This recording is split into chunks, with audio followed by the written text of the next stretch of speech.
If you are a curious human being, like you want to be at the place where fresh and salt water meet. That's where the fishery is productive. Like you want to be at the edge of the forest between meadow and forest. That's where all the birds and the bees and everything else is. Sustainability is that edge. So if you're curious, if you like a market opportunity, and if you're just intrinsically motivated, like those are the kind of people that I would really hope are drawn to the program. Welcome to Leaders Unplugged. Leaders Unplugged is real talk with the impactful. Candid, honest, actionable, and fresh from behind the scenes. Presented by IMD and hosted by IMD's president, David Bach. My name is Felix Zeltner. I'm the founder of Remote Daily, and I have the huge honor to co-host this new format together with David. And today, for our third episode, we literally take you behind the scenes of the World Business Council for Sustainable Development Education Day, a special event in Switzerland in partnership with IMD. David sat down behind the scenes with two sustainability experts and leaders, Geraldine Matchett and Stuart DeCew.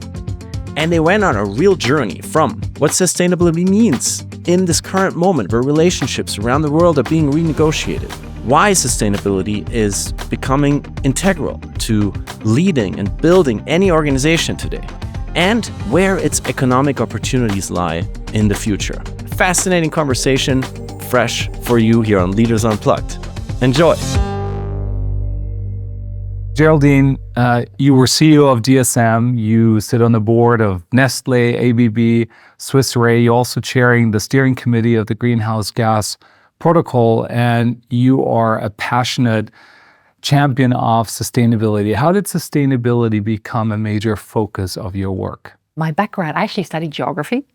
I studied sustainable development, and then I became a CFO. I've cared for the planet forever. For me, sustainability is what people truly care about at home, with their kids, in society. And when you actually manage to embed all of these considerations in what you're doing, it is such a powerful drive for everybody. So to me, it became a very logical thing to do.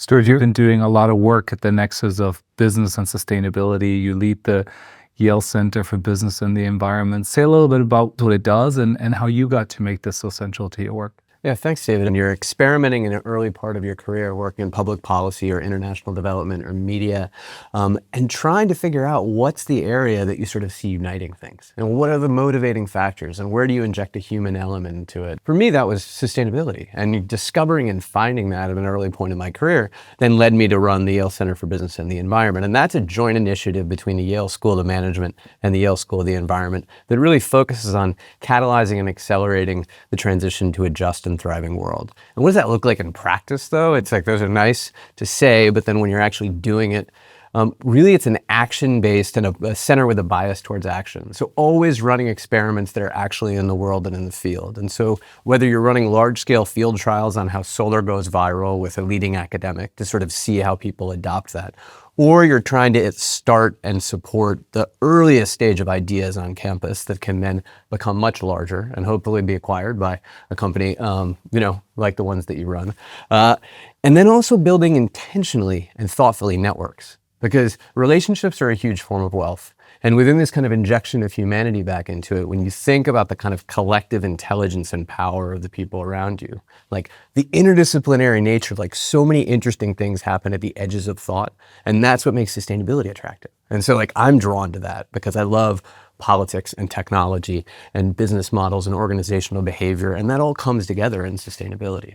What I love about having both of you here is that you're both passionate about this nexus of business and sustainability, but one of you has been based in Europe for most of her career. The other one is based in the US. You've been in the private sector, you've been in academia, and yet there are these sort of big developments that affect everybody who works in this space. Here we have this sort of discontinuity from a sustainability point of view with the new US administration. How have you been processing the impact of this pretty dramatic policy change in the US on this really important agenda that you've been dedicating so much of your lives to? It's a lot to take in. I mean, let's just start with the fact that there's an incredible amount of information to process. You have an information overload. Once you sort of look past that, you reground in the physics and what are the long-term trends. And so if you look at the energy transition and you ask, well, Can you switch from the dominant form of capacity addition in the United States, which is solar and storage, or solar, wind, and storage? Can you switch to natural gas? Well, you can't buy a natural gas turbine until 2029 or 2030. You simply cannot get your hands on one to develop that. So like, there will be capacity additions in the United States that happen in the very near term because of the growth in electrification, of just better motors, electric vehicles, AI, data centers. Like, someone has to meet that. So I think you have to see sort of, there's certain areas where I can project out and see this very clearly, and others where the relationship is being renegotiated in a way that's very difficult to understand at the moment. And that is difficult to process on diversity, equity, and inclusion, the relationship between academia and government, the way that we think about civil service. Like, there are huge questions that are being kind of shaken at institutions right now. Yeah, I mean, it's, to be honest, from a European perspective, of course, there was some inkling that there would be change, but the extent, the speed, the disruption, it's taking people by surprise. Now, I think it's very difficult, but on a positive, I do believe that in some respects, it is pulling sustainability into the strategic conversation of companies, whereas before it could be seen as either a bit of a nice to have or a very gradual evolution or kind of go with the flow. Now you're actually going to have to speak up. Now you're going to have to make choices. And it's not easy. But I'm a big believer that when there's disruptions, there's opportunities. So I see it as a moment of competitive advantage for some corporations. You know, that yes, there's disruption now, but if you take short-term versus long-term, if you stick to your guns, you probably end up in front of the race at some stage. But the question is, you know, are you going to do that? DEI is maybe a very good example. Damned if you do, damned if you don't. In some jurisdictions, if you do not have DEI policies, if you do not have KPIs, if you do not try to move things, you're actually going against the law. And now in the US, you know, you get shut down for having it. So it's a little bit throwing the cards in the air. But in some respects, it's bringing very potentially valuable conversations to the boardroom. You know what I think is really interesting there too is the European perspective would be that it's surprising. I think I'm also hearing from like corporate leaders in the United States who are incredibly surprised. And I would say that some of those are like, you read surveys from the oil and gas industry. This is the most uncertain time I've seen in my career in the United States because of, we had high profits. We had a lot of stability. Like, we're the #1 oil and gas producer in the world. Like, things are going great. You know, utilities that have cross-border trading between Canada and the United States of like, what does the tariff mean? The auto industry, talking about very traditional industries that are now grappling with a huge uncertainty and shock. And there's a whole renegotiation there that they're trying to figure out about, well, what's our relationship to government and how do we think about this? And what's the framework that we have for kind of collaboration and trade, which came up today. And I thought IND did a masterful job of starting the conversation on what are some of those global trends and how do they work and what are the effects? The energy security question, there was just a wonderful report by Carlyle called The New Jewel Order that focused on energy security being the key driver of actual adoption of sustainable technologies and climate tech. That would be the thing that pushed it forward in Europe, in the United States, and in lots of places. Of course, what brought us together here today on the IMD campus in Lausanne is we had this education day hosted by the World Business Council for Sustainable Development together with Yale and with IMD. We had about 90 leaders from companies here for a day of learning, reflection, re-energizing, reskilling around these topics. And I think what you heard, or what I heard, what we heard, is very consistent with what you both said, right? To some extent, you could almost say that this sort of, it flushes out the greenwashing. It sort of gets rid of perhaps some of this is the positive take, right? The performative elements, and brings us back to the business case for DE&I. We know that organizations that reflect the diversity of the stakeholders they serve tend to perform better. We return to the business case for sustainability. Circularity avoids waste. Renewables tend to be cheaper than other. Is that sort of the hopeful case here, that we actually focus on the basics, on the fundamentals? Maybe if you allow me a little bit back to the development in the US, we were just sharing earlier, from a European perspective, a year and a half, 2 years ago, we were so jealous of the Inflation Reduction Act. The mindset in Europe was the US has got it spot on. They put carrots, not sticks, Europe is very good at sticks, trying to get things to move in the right direction. It is actually accelerating the transition. And the big fear was US and China going to leapfrog Europe. We wanted to be the geography that leads the green transition. And now that's why there's a bit of a stunned look on everybody's face. It's like, hang on a second, you're giving that up? Yep. Which, by the way, opens opportunity. Yep. Because suddenly, you guys are completely going in another direction, which means maybe that increases space for others. So I don't know whether that resonates at all, but we are a little bit like, have we read this right? Or have we missed something? No, it really does resonate. And I think like the story is still being written in the United States right now. And in interesting ways, like we'll see how durable the Inflation Reduction Act is. There's a wonderful resource by MIT and the Rhodium Group that shows where all the investment has happened since the Inflation Reduction Act. 85% of it has gone to right of center districts that voted for Trump. And so you have created the idea of an industrial policy that focuses on changing the political economy around, the energy transition and these investments. And so these are all centered in places where they could be very influential, but does the current administration actually respond to the way that a political economy would work under normal scenarios and situations? And these are open questions that we really don't know. But there are, prior to the election, 17 Republicans in the House of Representatives signed a letter to Congress, that they have a Dear Colleague letter saying they wanted to keep these provisions in, which when you have razor thin mind, like in the House of Representatives matters. There are now 22 that have signed on post, because you're beginning to see more and more of those actually indicate, well, there's huge investments taking place. I can see a Hyundai factory going up.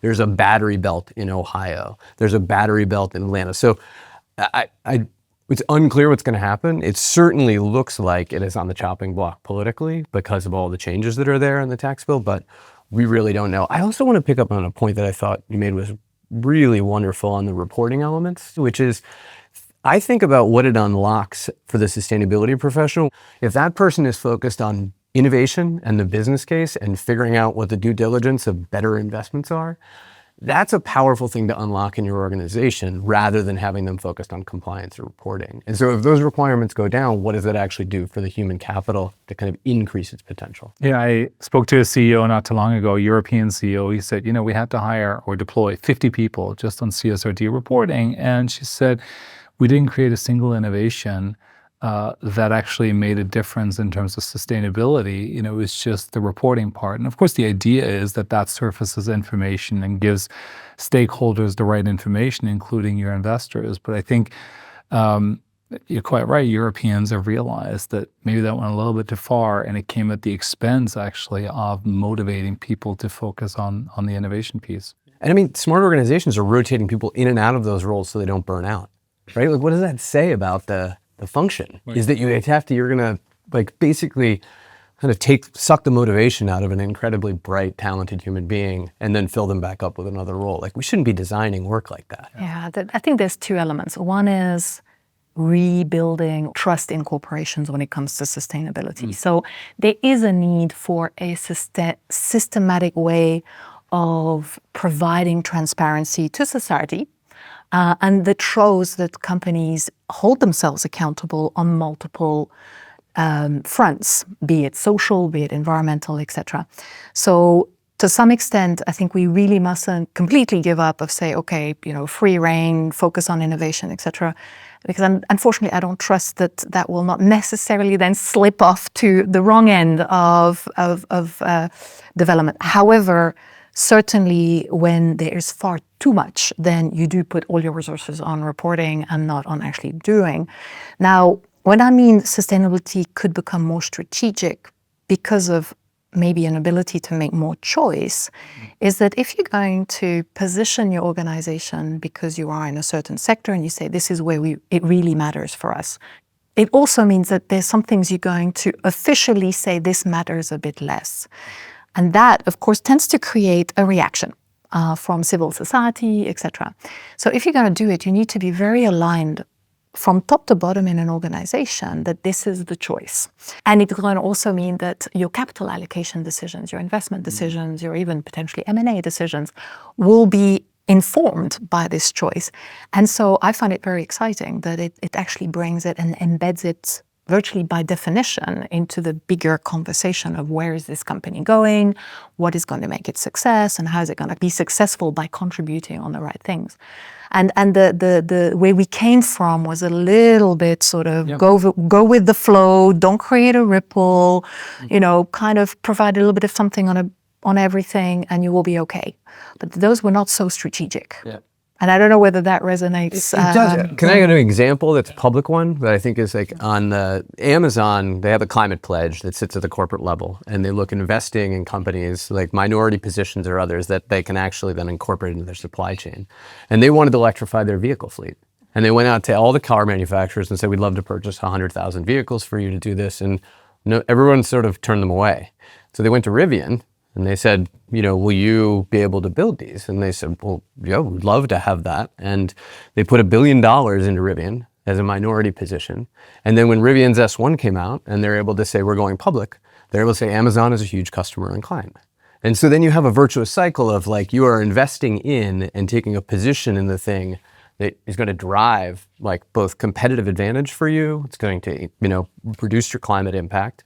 And you're seeing a virtuous cycle of the valuation of that investment also increasing because of your involvement. So that's a really interesting kind of strategic investment. You're based on a college campus. You have a lot of passionate young people around you. How might they respond to a message, from a board, from a CEO who says, look, these few things when it comes to sustainability, we care about a lot. Those things, not so much.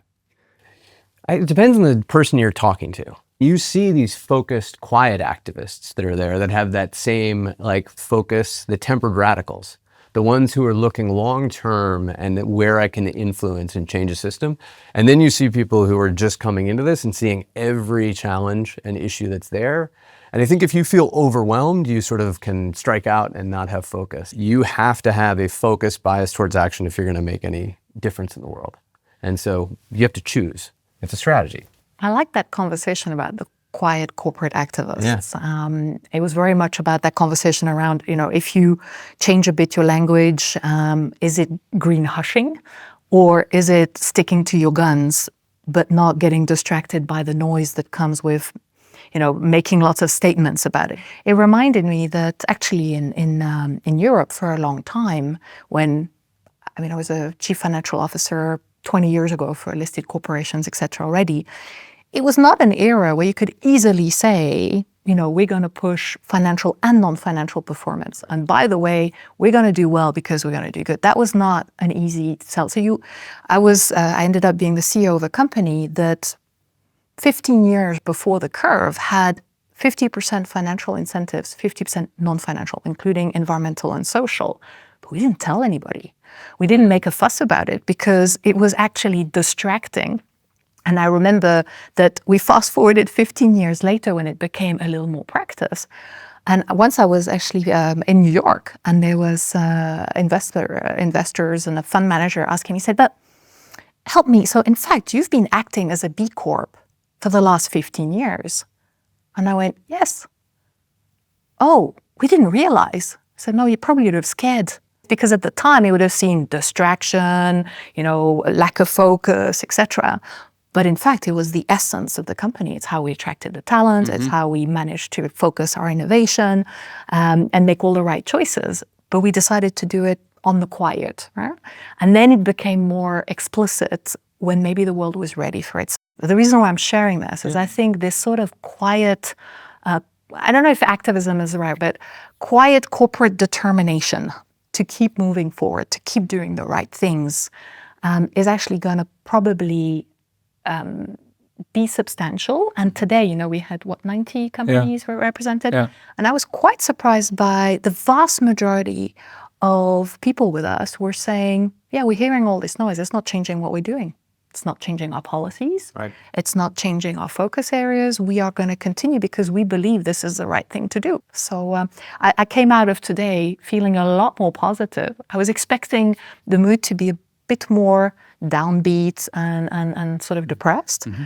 But I actually picked up a huge sense of resilience, mm-hmm. of sort of, we hear this. We're not tone deaf, but we're going to keep going. Science is science, economics is economics. This makes sense, and we believe that this is what we stand for, so we keep going. And to your point, I mean, tomorrow and the day after is a big meeting that WBCSD convenes, and we learned that there's record attendance. Yep.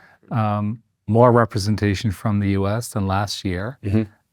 So that would all suggest that maybe there are more of these quite corporate sustainability activists out there, and a whole lot of leaders with resilience and determination. I think one of the other things that corporate leaders could listen to is the way you're talking about this as well, is that framing it in powerful and universal terms rather than the jargon or the kind of areas of sustainability of like, there's that focus internally of the kind of quiet activist where you look at all those elements and you really make a hard business case and you understand all these things. And then when you speak externally, where do you put it in terms that are accessible to anybody and that lots of people can be engaged and involved on? And like the ones like the monumental frame, record-breaking attendance, the kind of manageable frame of like, there are people out here who are working on this who want to do it. And like the surprising frame of like, there's more people from the US and there's more people than ever who are coming to this conference. Like you can frame these things in ways that make people drawn to the topic rather than dulling it down with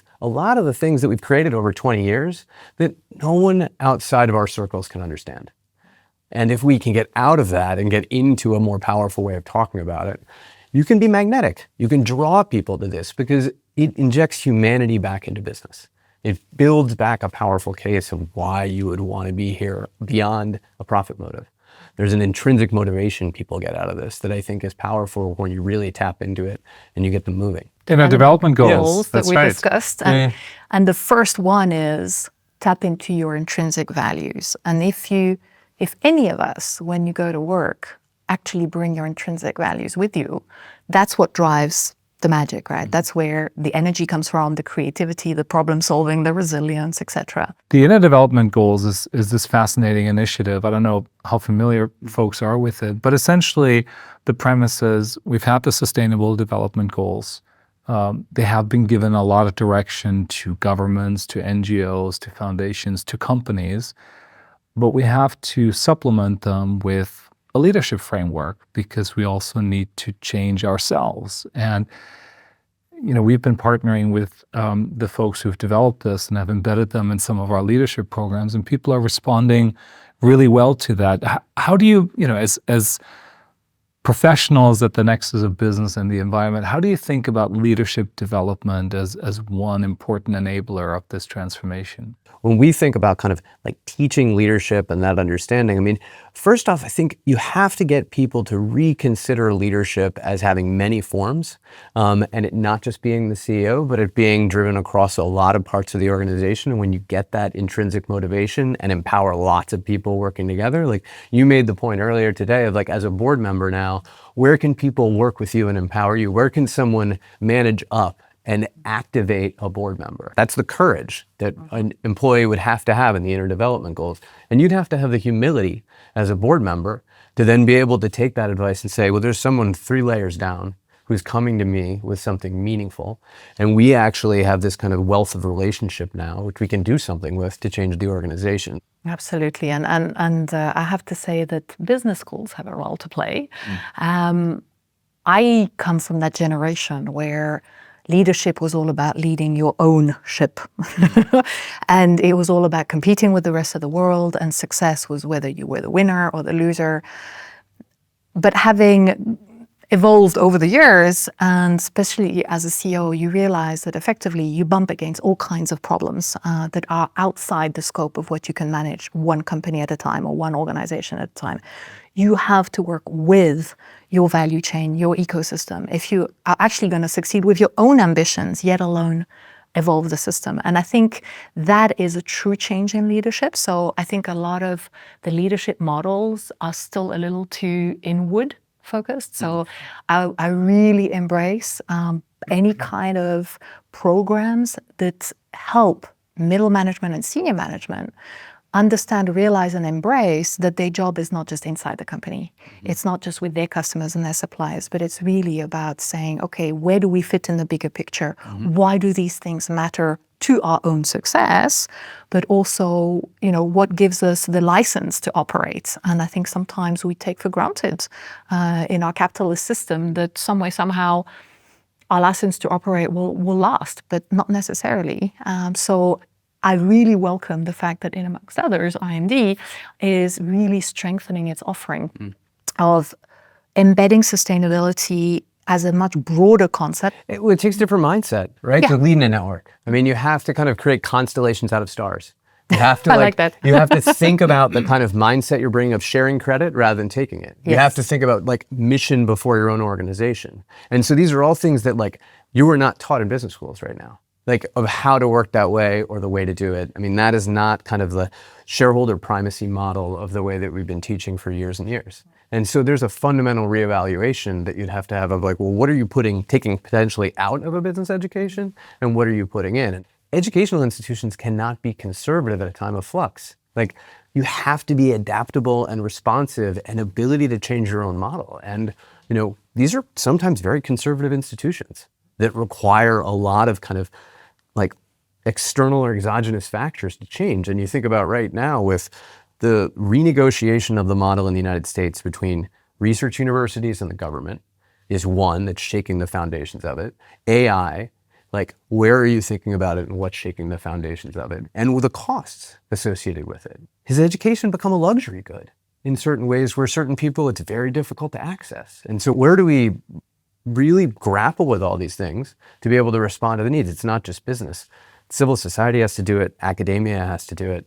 Like we have to really rethink some of our own. You work at one of the most prestigious research universities in the world, and you called it diplomatically a renegotiation of the relationship between government and the research university. I'm sure on campus it doesn't feel like a renegotiation. No. What does it feel like?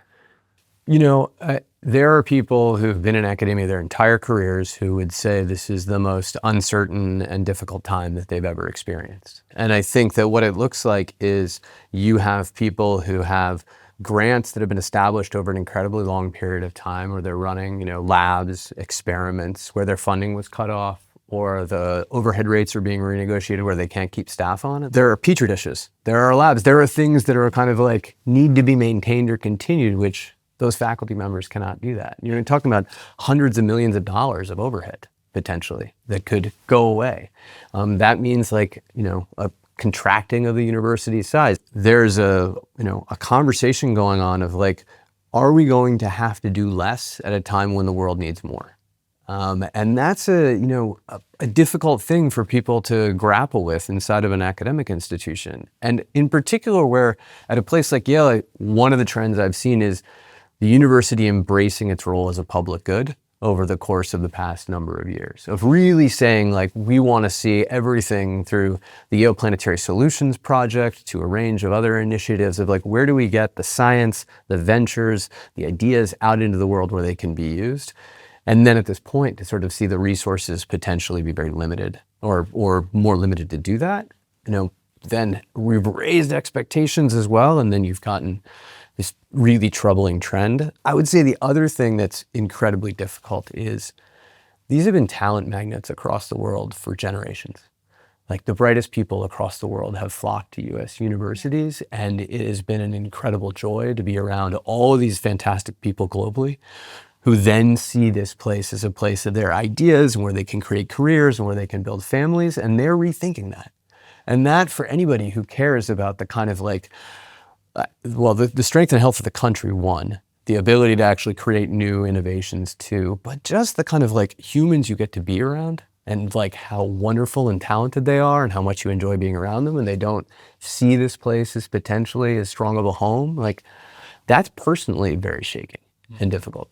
Nature magazine had a poll among their readers, and, you know, not a scientific poll, but a poll nonetheless. 75% of the scientists who responded to that poll said that they were considering leaving the US. Mm-hmm. I mean, that is unimaginable, right? The sort of impact that could have. It's a phenomenal turnaround from decades of the world looking at the US. The brain drain only went one way, right? It was, you know, if you can, that's where you go. So again, we're sort of sitting here from Europe completely stunned and saying, why would you want to undermine what has been the core strength and the source of the strength of the American economy and its reach globally has been this edge on science. And to some extent, I have to say that it's opened our eyes to saying, well, hang on a second, if I just take the AI space, the large companies, that are dominating the AI space are all in America, pretty much for now, with, of course, emerging in some other geographies. But actually, a lot of the science, the core raw capabilities are actually partly European. Before, if you try to retain a lot of those talents, they'd say, well, come on, the big game's over there, right? So if I get invited to go, I'm off. And now it's not. Now it's, okay, how do we actually leverage those brains and try and compete a lot more, but get active? I'm curious from your perspectives, like, have you seen a European response that actually is nimble and would potentially take advantage of that 75%? Because we're in a different world than I ever expected. One of like where cooperation was the norm for 80 years. Now you have like potentially competitive elements where you're sort of saying like, okay, we want to attract the best scientists here. So in response to this, we are going to fund and support in France or Germany or Spain a home for 150, 200 of the best scientists in the world in biotech or, like emerging energy technologies. Is this happening? Yes. Yeah, so there's an article actually in the New York Times, I think, of all places, a couple of days ago, that French universities are attracting talent. They've gotten together with the government to negotiate or to begin to negotiate some packages that they could use to attract scientists. We know the Canadian universities are doing some of it. And just anecdotally, across Switzerland, I mean, people are reaching out and are saying, look, I might be looking for a new home for my lab, for my work. And I'm with both of you. I mean, as somebody who grew up in Europe and went to study in the US, like this is just, nuts, a term that we use quite a bit today as we try to make sense of the world. There is a real possibility that we'll look back in a decade or two and say that was a turning point in where the action was when it came to this set of issues. Yeah, and I would say that the European togetherness has changed massively over the last few weeks. I mean, up until Christmas, it was still very much the mode of a little bit more nationalistic feeling through the elections as well. Quite a change of parties reflected in the political parties in Brussels, etc. And now, they always says, once you have an outside enemy that appears, and enemy is a strong word, but suddenly you forget about your differences and you start working together. Right. And if you create enough space, people will be actually very happy to come to, old sort of slow bureaucratic Europe. You used a metaphor earlier about horses. Can you just share that? Yeah, it was a little bit, because in my youth I used to ride horses, and if you hold the reins super tight, okay, you've got control, but you're not going very far, very well, nor is the horse particularly happy. So sometimes you just have to let the reins looser and say, I trust you, go. This is going to be okay. And that's what Europe can afford to do, is sort of loosen a little bit the grip without going completely crazy. And it's coming to some extent at a fortuitous moment for Europe, where there was an increasing number of voices of, is Europe a bad idea? And suddenly it's like, no, actually, now we need each other. So I used to be in biotech, and we always used to grumble a lot. In the US, you can go much faster. It takes much less years to get through all the hoops, etc. with the FDA. Europe was painfully slow, 5 to 10 years slower to get the same molecules approved. These things now can be revised. And clearly, for instance, I read from a defense point of view, it's not only that Europe is going to spend more on its defense, it's going to spend more in Europe. Right? Because there's an element when it comes to defense that you're also going to want to develop your own capabilities for the simple kind of, you don't want to be dependent on others. And of course, there are some very strong European companies, but they were exporting before. They were serving the rest of the world. So no, it's a very, the world is in flux, but is a fascinating place as a result. Yeah, no, and David, you and your colleague did a great job this morning of kind of framing out some of the changes, particularly in the energy system, of like, okay, if you're not dependent on natural gas from the United States anymore, and you don't want to be dependent on it from Russia. Like, what are the options that you have for your energy mix, and how are you going to do that? And what are the types of technologies or approaches you're going to invest in? And the kinds of things that we see, developing in the United States, where actually things could accelerate is, nuclear energy was always a part of every climate model. It was always something that we had to increase. and actually invest in. And it certainly hadn't got the attention. Is it getting more attention now?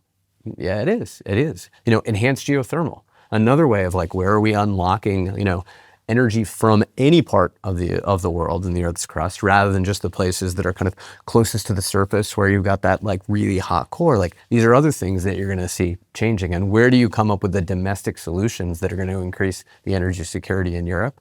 Or you're going to see the United States do that too, of just like, where are you kind of thinking about the country in a different way of the relationship that you have with trade partners? In closing, we're launching here at IMD a new Executive Master in Sustainable Business Transformation. In fact, I think when this episode drops, it will be open for enrollment. You've been spending much of your careers at the nexus of business and sustainability. What advice would you have for somebody who's thinking about, pivoting into this space and really making this central to their work? If you're truly going to lead transformation, you can't do it with an inside view of your company. You need to be having your eyes out. So transformation and sustainability go perfectly hand in hand. You need to understand the environment in which you're operating, what are the big topics that you are part of. But you won't know what you need to change if you're not externally focused. And that's where I think often the sustainability agenda in companies was very narrow. It was, switch the lights off and don't use too much paper and don't travel too much, etc. I'm being a bit sarcastic here, but nonetheless, it was the narrow view of what sustainability truly means. When you're going to combine, and that's why I think it's a very powerful course, when you're going to say every company needs to transform, the world is in flux, sustainability is an essential part of your license to operate over time. So you cannot determine where's your North Star without taking it into account. So the two are major reinforcing forces. I would say that the economic opportunity is massive. We're investing probably about, like, depending on your estimate, like a $1.5 trillion, $2 trillion in what we need for the trend. Then we need about $6 trillion. So there's just a huge gap in area, and it's all based on the things that we just know, the macro trends, right? Like, the carbon dioxide molecule doesn't care about changes in politics. It's going to be there, and it's full of energy, and it's changing the way we live. And we have to respond to it. The opportunity is there, and it's going to grow. That's the first one. But the second one, comes back to something you said earlier. When you look back, you can say very clearly, like, I was focused on the right thing at the right time where it mattered. And it's such an interesting place to be. It's just like, if you are a curious human being, like, you want to be at the place where fresh and salt water meet. That's where the fishery is productive. Like, you want to be at the edge of the forest, between meadow and forest. That's where all the birds and the bees and everything else is. And sustainability is that edge. So if you're curious, if you like a market opportunity, and if you're just intrinsically motivated, like, those are the kind of people that I would really hope are drawn to the program. Geraldine, Stuart, let's leave it there. Let's maybe have this conversation again in a couple of months or a couple of years, see how things pan out. Really appreciate you sharing your thoughts with us today. That would be great. Thanks. Thank you very much. Yeah.